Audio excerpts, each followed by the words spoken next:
Espace TV. Espace TV, le journal de 13 heures.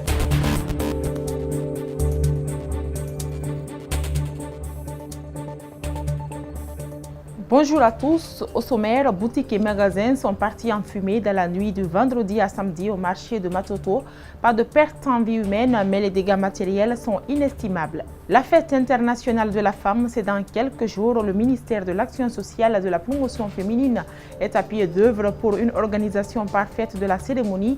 Vendredi, les cadres de ce département étaient face à la presse pour expliquer le sens de la célébration du 8 mars. En Syrie, le torchon brûle entre les forces arabo-kurdes et les djihadistes du groupe État islamique qui défendent leur dernière poche en Syrie, ce au deuxième jour d'une bataille finale censée mettre Daesh. Voilà pour les titres, bienvenue à tous.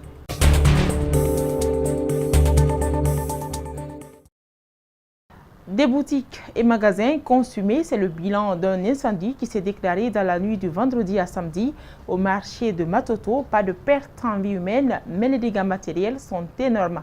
Encore une fois, les mauvais branchements et les courts-circuits sont les causes principales de ce drame. Reportage Djibril Ba, Mohamed Al-Hussein Kamara. Une partie du grand marché de Matoto brûle encore. Malheureusement pour les victimes, le feu a presque tout emporté. Seule la consternation et la résignation les habitent après cet incendie. Les mauvais branchements dans les quartiers, les gens branchent n'importe quoi les courants ici là. Et c'est mal fait aussi. Le courant qui est fait ici là, c'est mal, très mal fait. Il y a des magasins partiellement affectés. Certains sont méconnaissables suite aux méfaits de l'incendie. Pour les victimes, cela se passe de commentaires. Il y a certains d'entre eux qui ont notre numéro, donc on nous a appelés tous les matins pour nous informer qu'il y a l'incendie dans les boutiques. On est venu précipitamment maintenant pour voir. Les sapeurs-pompiers, moins équipés, viennent toujours en retard, ont fait ce qu'ils pouvaient. Si nous sommes à l'incendie, il y a des chauffeurs, même si on sonne, ils ne nous laissent pas passer. Certains même nous insultent. Vous savez, on a ces difficultés, franchement. Donc il faut que je vous signale cette partie. Cet incendie vient relancer encore le débat sur la nature des branchements et des courts-circuits qui ont endeuillé de nombreuses familles dans la capitale. À quelques jours de la célébration de la Journée internationale de la femme, le ministère de l'Action sociale, de la promotion féminine et de l'enfance a animé vendredi une conférence de presse à la maison commune des journalistes à Koléa. L'objectif était d'expliquer aux hommes de médias le sens du 8 mars et les activités prévues durant tout le mois de mars. Mariam Fodé Camara, Ibrahim Souri Camara, compte rendu. Penser équitablement, bâtir intelligemment, innover pour le changement, c'est le thème retenu cette année par les Nations Unies pour la célébration du 8 mars. En Guinée, cette fête sera célébrée sous le thème « Autonomisation des femmes en lien avec le développement durable », bilan de 2010 à nos jours.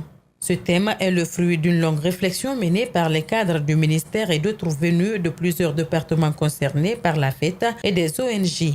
Nous avons dit que depuis 2010, nous avons un nouveau régime.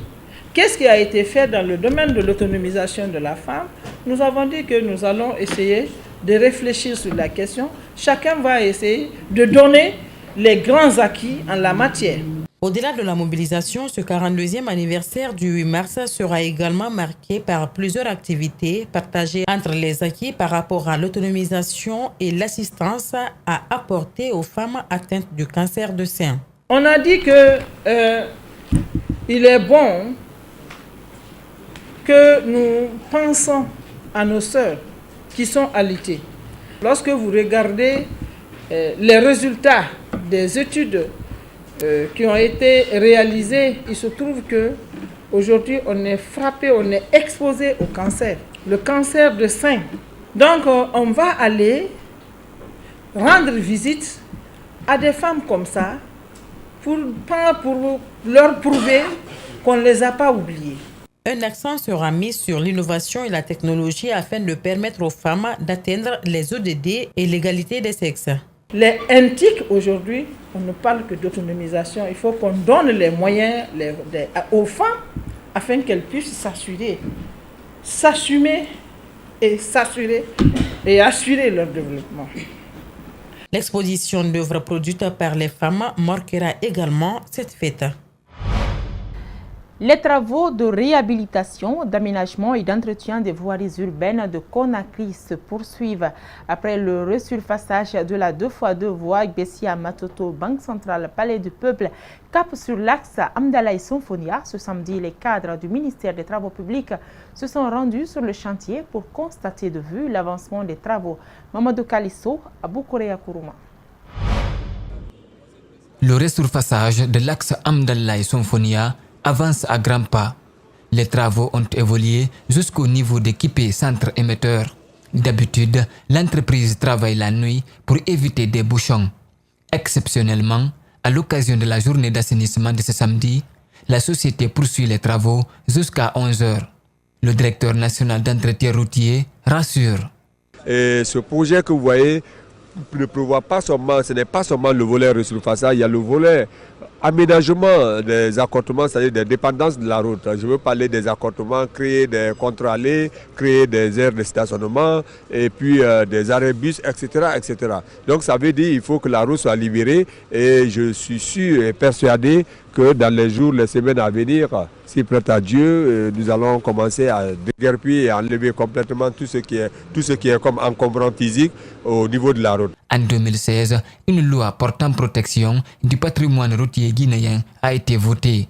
Elle permet de lutter contre l'occupation anarchique des emprises de la route, d'ériger des dodanes n'importe comment, le cisaillement de la route, le stationnement sauvage. L'application de cette loi également est en cours. Mais comme vous le savez, tout projet naissant demande du temps. C'est pourquoi les gens ont tendance à croire que la brigade ne fonctionne pas. Elle fonctionne. Et donc graduellement avec le ministre Moustapha Naïté qui a mis un accent particulier sur vraiment la préservation du patrimoine routier. Parce que comme vous le savez, le développement passe par la route. Les travaux de réhabilitation des voiries urbaines ont été lancés par le président de la République au mois de décembre 2018. 3 mois après, ce cadre des travaux publics estime que le bilan est positif. Nous sommes à peu près à une quinzaine de kilomètres parce que si vous prenez Aéroport Matoto qui fait déjà 5 km de part et d'autre, ça fait 10 km. Nous avons intervenu, comment on appelle, de la Banque Centrale au droit de Tombo. Aujourd'hui, nous sommes de Amdalaï, on avance vers Sonfonia. Déjà, c'est beaucoup. Ces travaux sont appréciés par bon nombre de Guinéens. Ils invitent tout de même le département des travaux publics afin que le travail soit de bonne qualité. Le P1-2S 2016-2020, l'architecture du dispositif institutionnel de suivi et évaluation mise en place ce vendredi, le gouvernement et les partenaires ont tenu une réunion technique. Les 8 points inscrits et examinés ont permis d'ouvrir et relancer le dialogue entre toutes les parties prenantes. Mamadou Sadio Baldé et Lamine Silla pour plus d'explications. Le gouvernement conduit par la ministre du Plan et du Développement économique expose les thématiques dont, entre autres, la gouvernance démocratique, économique et environnementale, l'agriculture et la sécurité alimentaire. Voilà des points à discuter sur la table. D'abord, rétablir le dialogue autour du dispositif, avoir le point de vue des uns et des autres sur ce que nous proposons et surtout s'entendre sur un calendrier de mise en œuvre de ce dispositif-là pour qu'on puisse enfin faire toutes les activités liées au suivi du plan, c'est-à-dire les rapports annuels, d'abord les rapports semestriels, rapports annuels et puis aussi la revue à mi-parcours du PNDS. Les partenaires ont tout suivi. Dans l'ensemble, ils ont approuvé la démarche gouvernementale. Pour trouver une réponse adéquate et harmonisée, ils ont jugé utile d'examiner les thématiques en profondeur et se retrouver et donner une réponse finale. Les bailleurs ont pris connaissance de l'opérationnalisation pleine de ce dispositif. Nous, les bailleurs, on aura une réunion, je dirais, dans un futur proche pour s'organiser, pour définir en fait les responsables de chaque groupe thématique. La société civile et le secteur privé étaient aussi représentés. Dans ce Kourouma fait remarquer que les acteurs sociaux ont besoin d'un renforcement de capacité pour assurer un suivi et un contrôle conséquent de l'action gouvernementale. Je crois que les efforts sont certains et la volonté aussi ne fait pas de défaut, mais il faut tous travailler pour qu'il soit concret. Donc on a besoin d'un plan concret, opérationnel qui marche autour des vrais acteurs et qui prend en compte les véritables préoccupations de toutes les parties prenantes. Ça, on aura des résultats sans faille. La ministre du Plan souligne de passage que le dispositif est un fil conducteur qui n'est pas figé. À chaque étape de son évolution, des réajustements et des corrections peuvent être apportés.